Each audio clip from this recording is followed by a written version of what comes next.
Depuis plus de 2000 ans, une phrase traverse les siècles et les consciences. Prenez et buvez, ceci est mon sang. Pour certains, ces mots peuvent troubler, choquer, fasciner.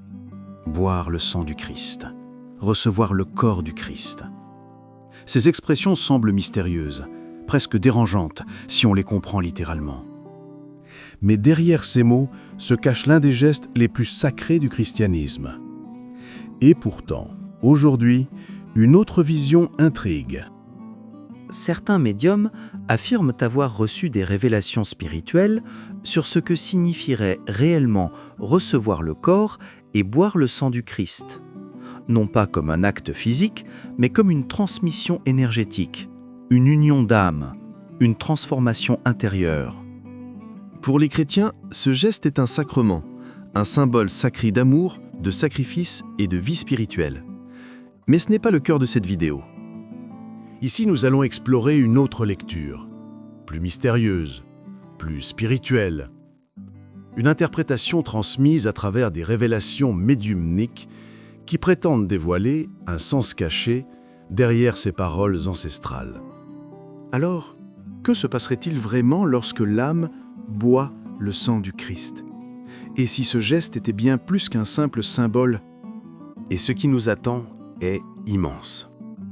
À la fin des temps, tous les êtres humains de la Terre recevront un nouveau corps, avant le grand départ vers l'univers. Dans l'évangile de Jean, il est écrit « Je suis le pain vivant descendu du ciel ». Cette phrase est symbolique et renferme un message profond qu'il faut apprendre à décrypter. Si quelqu'un mange de ce pain, il vivra éternellement. Celui qui mange ma chair et boit mon sang a la vie éternelle, et moi, je le ressusciterai au dernier jour. Ces paroles feraient directement référence à ce nouveau corps que l'homme recevra à la fin des temps, afin d'accéder à la vie éternelle avant le dernier jour du cycle de l'évolution humaine. Je suis le pain vivant signifie en réalité « je suis le corps vivant ». Ce corps vivant est un corps divin, descendu du ciel. Manger ce pain signifie vivre. Et vivre avec ce pain signifie vivre dans ce nouveau corps. Celui qui vit dans ce corps reçoit la vie éternelle. Pour obtenir la vie éternelle, il faut recevoir un nouveau corps et des pouvoirs. Recevoir ce corps, c'est recevoir la transmission de la vie éternelle. Recevoir ces pouvoirs, c'est recevoir la transmission de la parole divine. À la fin des temps, lors du grand départ, aucun être humain ne quittera la Terre avec le corps qu'il porte aujourd'hui. Cela est impossible. Même les êtres de l'univers, dans leur dernière incarnation sur Terre, ne conserveront pas ce corps terrestre. Avant ce grand départ, le Créateur donnera donc un nouveau corps physique à tous les êtres humains présents sur cette planète. Les esprits originaires de l'univers retrouveront alors leur véritable corps, celui qu'ils possédaient avant de venir sur Terre. Je vous conseille vivement, si cela vous intéresse, de regarder la vidéo sur le mystère du corps du Christ pour bien comprendre ce que je viens de dire ici. Que signifie vraiment cette parole troublante « Celui qui boit mon sang aura la vie éternelle ». Dans les langages sacrés, le verbe « boire » ne parle pas seulement du corps. Il parle de l'âme. Boire, c'est ouvrir son être. Boire, c'est laisser l'invisible franchir les frontières du visible. C'est accueillir en soi une présence plus grande que soi. Ainsi, boire le sang du Christ ne serait pas un geste de chair, mais un acte d'union intérieure, une fusion mystique entre l'humain et le divin. Mais peut-on imaginer que la source de toute existence possède un sang semblable au nôtre? Peut-on croire que l'origine des mondes soit faite de chair, de pulsations biologiques et de matière fragile? Ce que certaines visions spirituelles murmurent, c'est une toute autre vérité. Elles parlent d'une présence primordiale, d'une intelligence vivante qui ne serait ni homme, ni roi, ni figure, mais une énergie infinie, une conscience qui respire à travers l'univers, une lumière qui pense, une vibration qui crée. Dans cette lecture, le Créateur ne serait pas de chair, mais de rayonnement, pas de sang, mais de fréquence. Un corps non pas fait de matière, mais façonné de pure lumière vivante.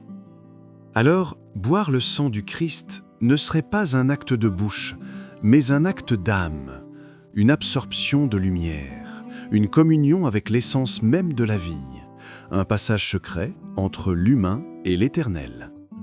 Ainsi, lorsque l'on entend cette phrase « Celui qui boit mon sang aura la vie éternelle », une autre lecture peut s'ouvrir à nous.